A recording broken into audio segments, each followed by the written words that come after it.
nobody on these issues of sovereignty, on these issues of national self-interest, there is nobody more determined than me. Can we make history?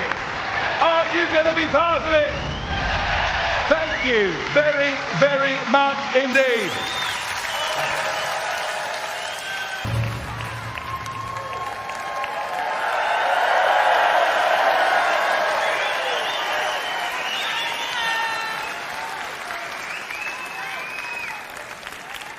We are all ships rising on a turquoise tide, headed ever closer towards winning the next general election.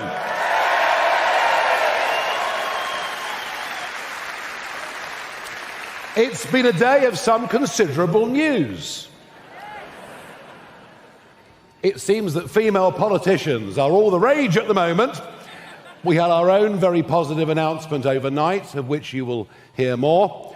But the reason that I've moved this speaking time forward is because this government is deep in crisis.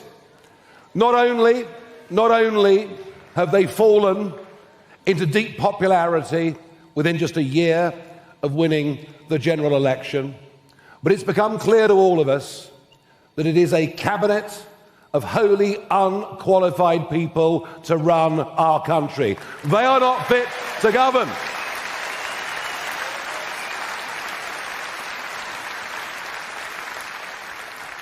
I suppose we're lucky in one way that at least the Chancellor was a senior economist at the Bank of England for 10 years.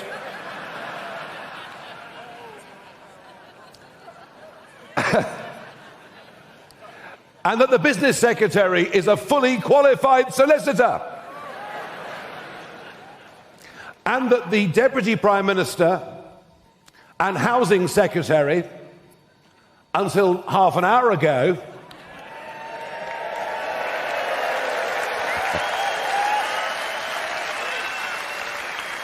is an accomplished property developer and speculator.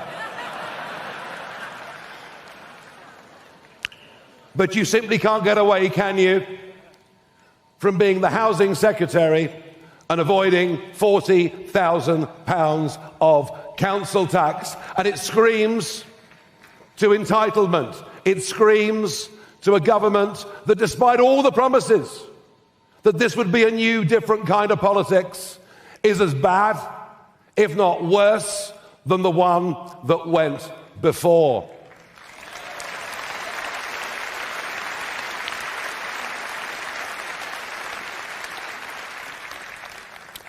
We've been told that right now the Prime Minister is organising a reshuffle. Yet another reset. And that the names of the new cabinet will come out later on this afternoon. Well, I didn't want the Prime Minister to do anything to spoil our conference, and that's why I've come on the stage now to say they are not fit to govern. The Conservative Party are riven. In fact, Nadine Dorries said overnight, the Conservative Party are dead. Deservedly so. Deservedly so. And they will not be forgiven. They will not be forgiven for their betrayals over the course of the last 5 years. Mass migrations, illegal immigrants crossing the channel, sky-high taxes, and much else. But in the middle of this meltdown of these two parties that have dominated for 100 years British politics, in the middle of all of this, there is a new, strong, unified party that speaks with one voice, that knows it's determined to put the interests of Britain and the British people above that of outdated international treaties or dubious courts. We are the patriotic party. We are the party that stands up for decent working people, and we are the party on the rise.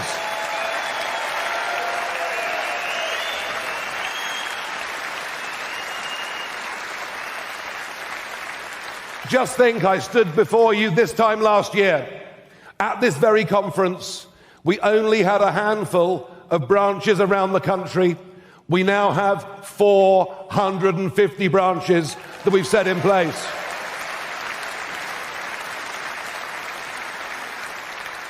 As we entered the general election of 2024, we had 30,000 paid-up members. In the last hour, we've gone through 240,000 members. This time last year, we had very few councillors. Now we have over 900, and I've got to tell you, last year I said to all of you, May the 1st is coming. Volunteer to stand in the county elections.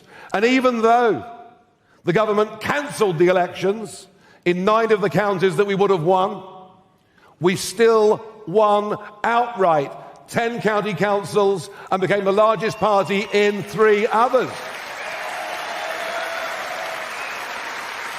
Unbelievable. And I'll be honest with you, as I toured round the country on May the 2nd, I frankly myself couldn't believe just how well we'd done. Couldn't believe the extent to which we'd caught the mood. And the real icing on the cake, and it may only have been by 6 votes, but never let anyone tell you ever again that my vote doesn't count, because it does. And we got Sarah Pochen elected in the Runcorn by-election.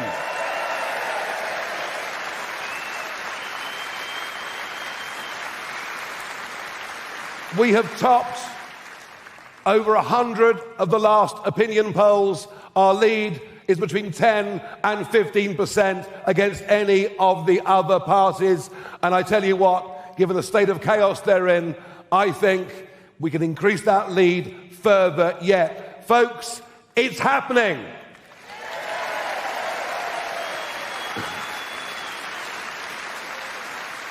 Now the next step is going to be even bigger.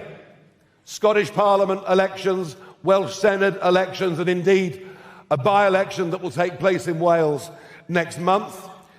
All 32 London boroughs will be up for election, and we will take that seriously as we get ready to have a mayoral candidate so that we can beat Sadiq Khan next time round.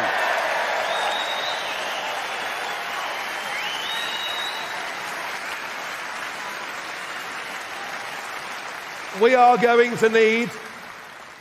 to need up to 5,000 vetted candidates to fight those elections next year. Those elections next year are an essential building block as we head towards a general election. Now, talking of the general election, it's supposed to be I know you want it now, but it's not going to come now. The next general election is not due until 2029. But let me tell you, it's all right, I'll cheer you up in a moment. Angela Rayner going, not just as Housing Secretary, but also as elected Deputy Leader of the Labour Party and Deputy Prime Minister, means there will be an internal election in the Labour Party. Already, they're facing the threat of Jeremy Corbyn and Zara Sultana.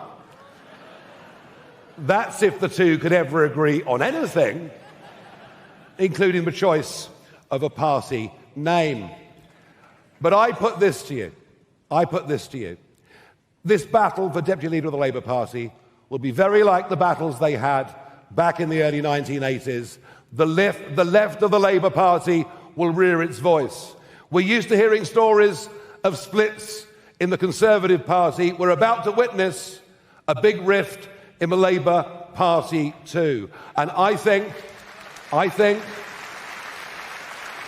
if there is one really big message from me to this conference, I don't think, and the bond markets back me up, and the leftward drift backs me up, and before long, there'll be Labour MPs that reckon they've got a better chance on the Jeremy Corbyn sectarian ticket, because frankly, folks, that's what's going on in our country.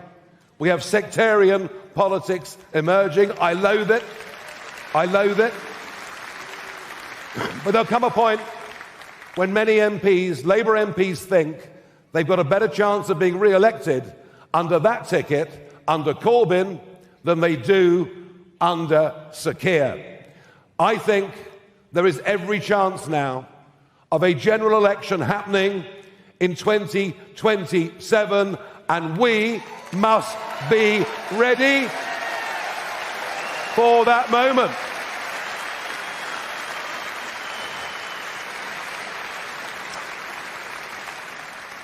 Now, we also as a party have to raise a lot of money, and we're making progress.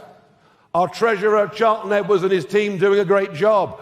Our Honorary Treasurer, Nick Candy, has personally already put in over £500,000 of his own money. Nick, we thank you for that. But I want you two in the branches to go out and work and raise money, to volunteer to be candidates, to deliver leaflets, to knock on doors. We need to be the party of activism. And I think all of us believe, don't we, in what we're doing? Yes. So we must all play our part and do our bit. But one of the counter-arguments, well, there are two. One is it a one-man band? I went to the football shirt stand earlier, and there you've got 11 names. Jenkins, Tice, Pochin, and so on. 11 of our most senior elected representatives. And I stood in the middle and held up the shirt that said Farage, and the BBC asked me, am I a one-man band? I said, look at this lot behind me. And one of the joys of this year has been seeing so many other senior reform figures appearing on television, appearing on radio, writing articles for newspapers. We broaden the scope, and fresh new people are coming in. People like Colin Sutton, the legendary detective, heading up our Police and Crime Commission. People like Vanessa Frake, the toughest prison governor in the country. And many more talented people will come. And I don't believe that all governments have to be MPs in the House of Commons. That's the convention, but it doesn't work, does it? You appoint people to be a rail minister, an education secretary who have no knowledge of the department they're supposed to run. And we will bring in a ministry of all the talents from all walks of life, and to hell with convention. But that brings me on to the other argument, where I will admit we have some weakness. And that is that none of our senior figures have ever been in government before.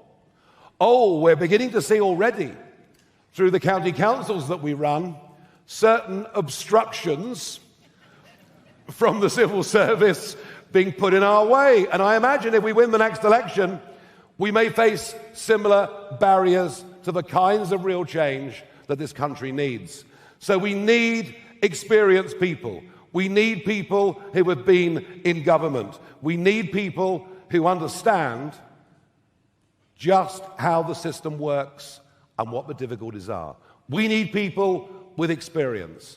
And that is why, after a lengthy debate and consultation, that is why I'm pleased to welcome today to the stage a woman who was served in cabinet as Culture Secretary, a woman who has sold 3.5 million books, a woman who has been on I'm a Celebrity, Get Me Out of Here.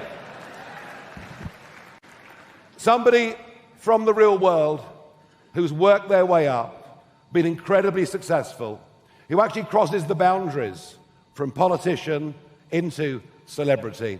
And I'm delighted that we're going to have the experience, the talent, the hard work, and the loyalty of Nadine Dorries. And I'm proud to welcome her onto the stage now.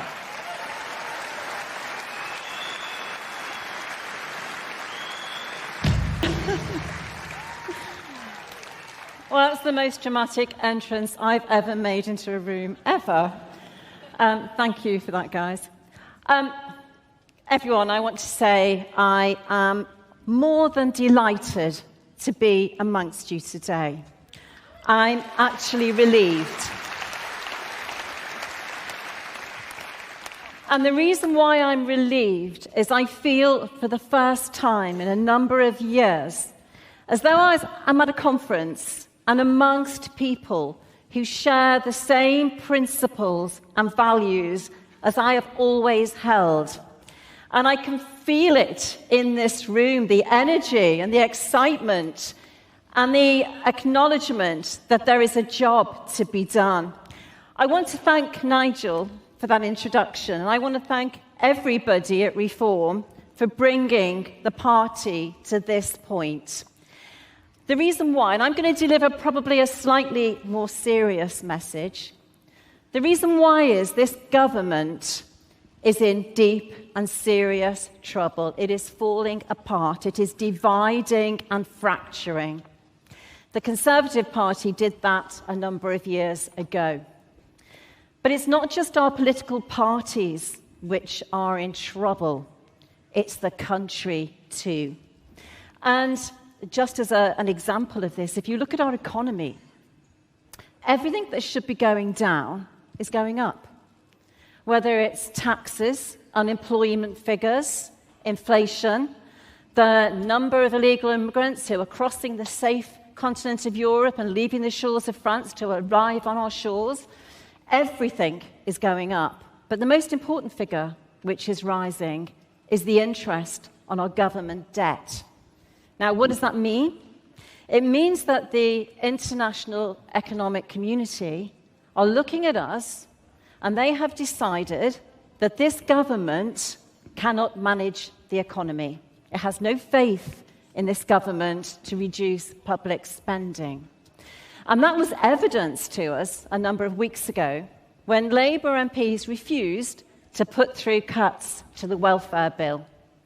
And when a government shows that it can't manage its economy, and when what is happening to the Labour Party, quite obviously now, it's fracturing and dividing into two, the far left and the left.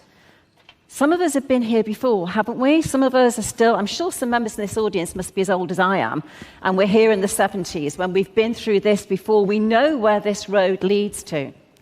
So we're in deep trouble, and we can't look to either of the main political parties up till now, Labour and Conservatives, to save the country. Now, I think it's an overused expression that the next general election is going to be the most important. We say at every election, it's almost like Peter and the wolf.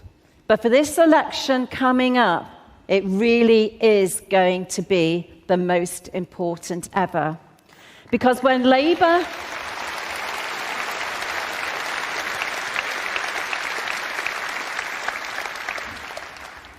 divide, as they are doing, when Corbyn takes off the left, when they unite with the pro-Gaza independents and the new left-wing firebrand leader of the Green Party and the ragtags and bobtails who will stand as independents during the next general election, and maybe even the Liberal Democrats, we're going to go into an election with two left-wing parties. And what we might face going forward is worse than we've got today. That's why Nigel, his team, Richard and others, the Reform Party is the party of the moment. Because Reform are going to do things differently, because what we know is the way the Conservative Party have done it over the past few years. And to any Conservative Party members who are watching this today and thinking of joining Reform, the Conservative Party do not deserve your loyalty. Support Reform. Do the right thing.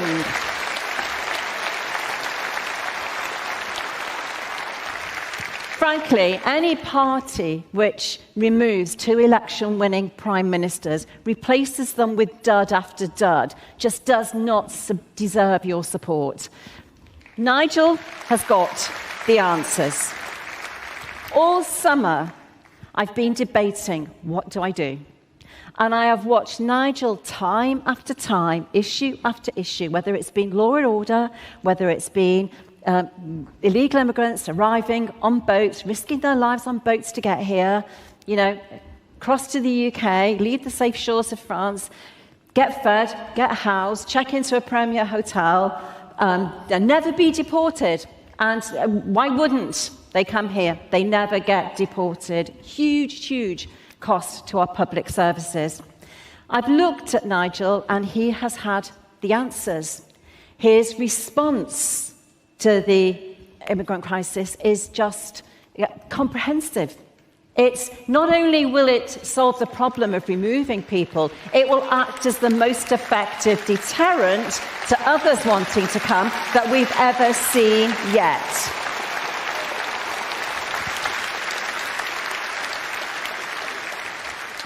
And we know that's the case because it worked with Rwanda. When Rwanda was being put forward and mooted as a plan, the Conservative Party had a way. Its Conservative MPs just didn't have the will because 2/3 of them are Wets and are to the left of the Conservative Party, and they were never going to make it work. And in case you don't know, the majority of Conservative MPs will never support leaving the ECHR. So if you think the Conservative Party was divided and it might get its act together for the future, do not be convinced. It will not. Nobody knows how that party works better than I do. It will tell you a tale, it will tell you a story, but it will not walk the walk and it will not deliver.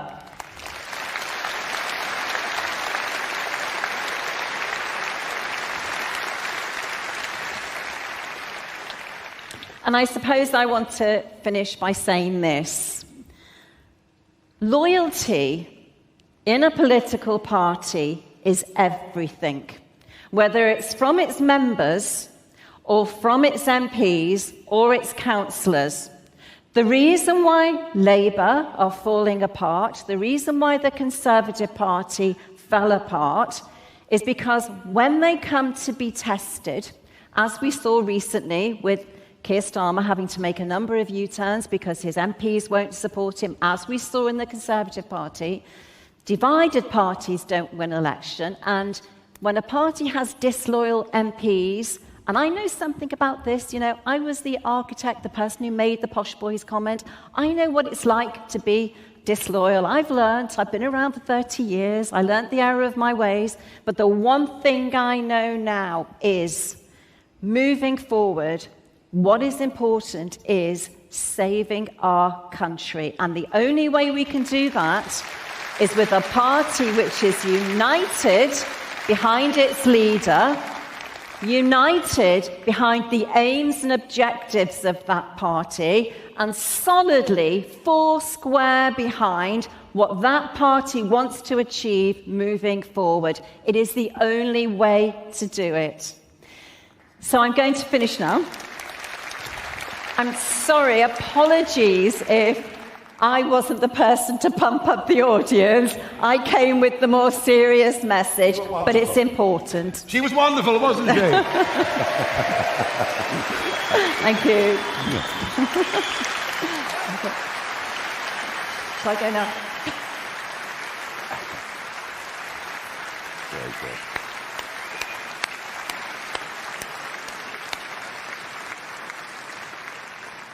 And to all of you watching on live stream, and I know there's a massive audience out there, listen to what Nadine just had to say.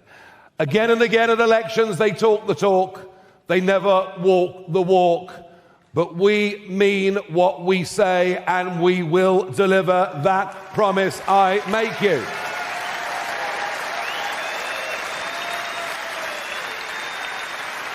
Now, Nadine is right. Our country is in a very bad place. It's a mixture between anger and despair. Is it any wonder that the protests have sprung up outside the hotels? We are in economic decline. We are in societal breakdown with law and order. We are in cultural decline. It's as if our leaders have forgotten who we were. And when we want to question it, now they will do everything they can to crush free speech online. We are not going to have this. Our country is without doubt in the most dangerous place it's been in my lifetime. And we are, and I get this in the street from people point at me and say, you are the last chance we've got to get this country back on track. We are the last chance the country's got to get this country back on track.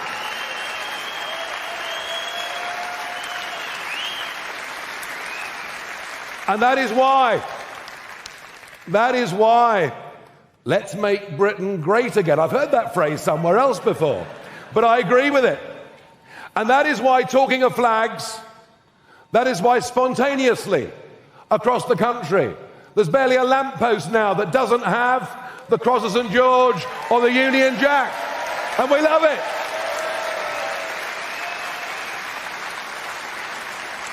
What is going on out there is the British people are sticking two fingers up with every flag they place to an establishment that doesn't believe in Britain, to an establishment that thinks more of the interests of other countries and foreign courts than it thinks about its own people. And those flags say, we have had enough.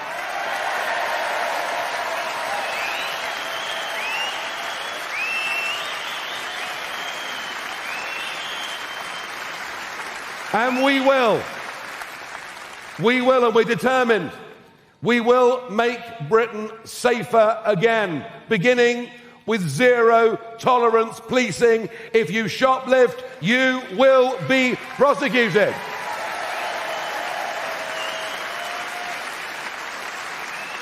We will bring back genuine stop and search on our streets to drive out knives. We will deport foreign criminals. I'm off to have lunch in a few weeks with the Prime Minister of Albania. I might book a very big plane and take a load with me. I'm not sure yet. And we will stop what is a threat to our national security, what is a danger to girls and women on our streets. We will stop the boats, and we will detain and deport those who illegally break into our country, doing what nearly every normal country around the rest of the world does. You cannot come here illegally and stay. We will stop the boats within 2 weeks of winning government.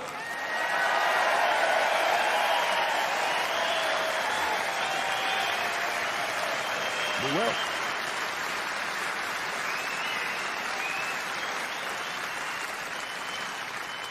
And we will stop dangerous organisations with links to terrorism operating in our country. Quite why we've been so gutless about this, both Conservative and Labour, I don't know. All across the Middle East,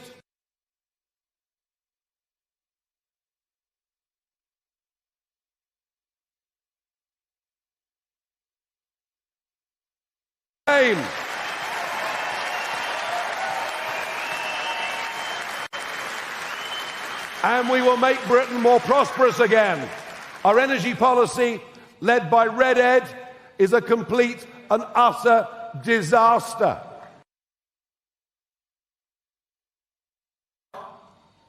You've heard of it, haven't you? It's all well and good for Kemi Badenoch to say drill, baby, drill. Who was it that put 75% super taxes on North Sea exploration? Who was it that committed net zero to law in this country?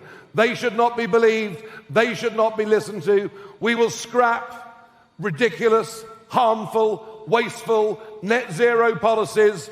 We will start producing our own oil and gas.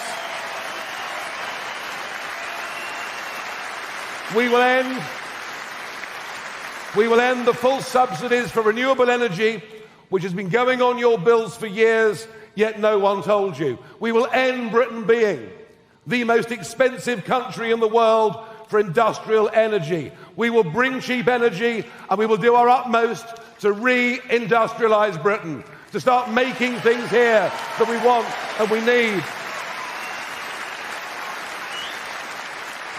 We will save huge sums.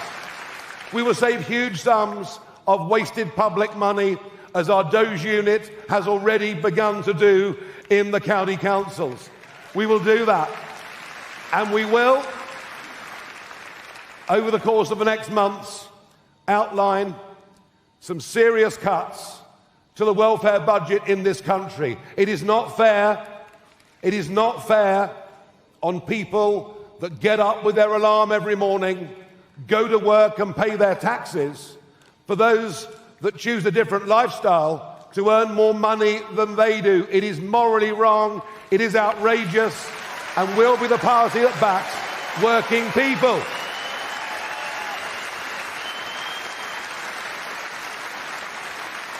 And we'll make London a centre for digital assets and cryptocurrencies, bringing thousands of jobs and taking us firmly, as well as reindustrialising, into the 21st century technologies. But you can't do that without lots of cheap energy. We're literally betraying anyone in Britain that wants to be part of the modern digital age. And we'll end this disastrous exodus. The rich are leaving. Some people think that's fine. But if the rich leave, if the biggest taxpayers leave, it means everybody else has to pay more. It doesn't make any sense. The politics of envy has never, ever worked. I don't want big taxpayers to leave. But equally, I don't want the young and the ambitious to leave, and they're leaving in droves. So we will make sure that people come back and see us as a place to be. And let's start teaching kids at school trades and services. You know, the one thing that AI will not replace is the local plumber. They're going to make a fortune in the years to come. In fact, looking at the bills, I suspect some of them are already. But most of all, we need to make Britain proud again. We've lost our sense of who we are. We refuse to acknowledge publicly the Judeo-Christian culture and heritage that we have, and that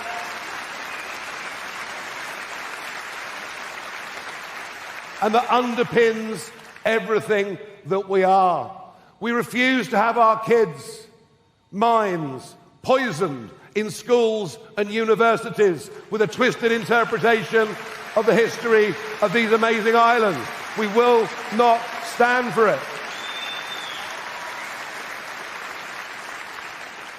We will police the streets and not the tweets, and change all of that legislation that is damaging our rights so very, very much. And we will respect our armed forces, and in particular our veterans, who are those who served in Northern Ireland and elsewhere, being hounded for things that happened 50 years ago. That will end. Now, I've laid out just some of our, and I don't apologise at all for the breadth of our ambition, because that's what this country needs. It needs hope. It needs belief. It needs to smile again. It needs to believe in who we are and that we can have a great future if we turn these things round. And I'm going, in order to get all these policies brought together under one roof, and it's a massive workload, I'm going to ask Zia Youssef from this day to be our head of policy to bring all of this together. And I will, in the next few weeks, open up a new department within the party, leaning on the experience that Nadine and others have, and others will come. Others with experience will come, don't worry about that. And we will open a department for preparing for government so that when we win, we can hit the ground running.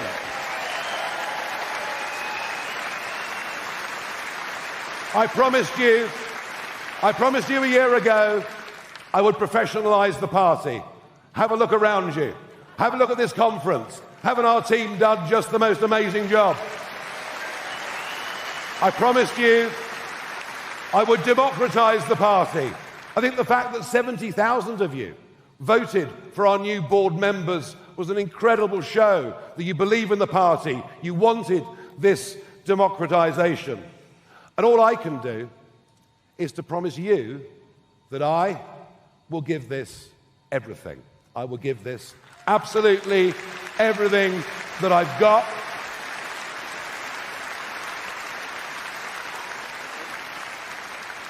No one cares more about the state of this country than I do. I am determined to do something about it. I came out of last year out of retirement to try and lead a movement that would get our country back. I think we're on track. I think we're on our way. I'm proud to lead this party, and I'm proud of you for the amazing contribution you've made to our success over the next year. But I tell you what, folks, that was just the beginning. Thank you very much indeed. Thank you. Ladies and gentlemen, isn't he brilliant, our leader, Nigel Farage? Well, ladies and gentlemen, here in the hall, it's now time for a lunch break. Our breakout sessions are continuing in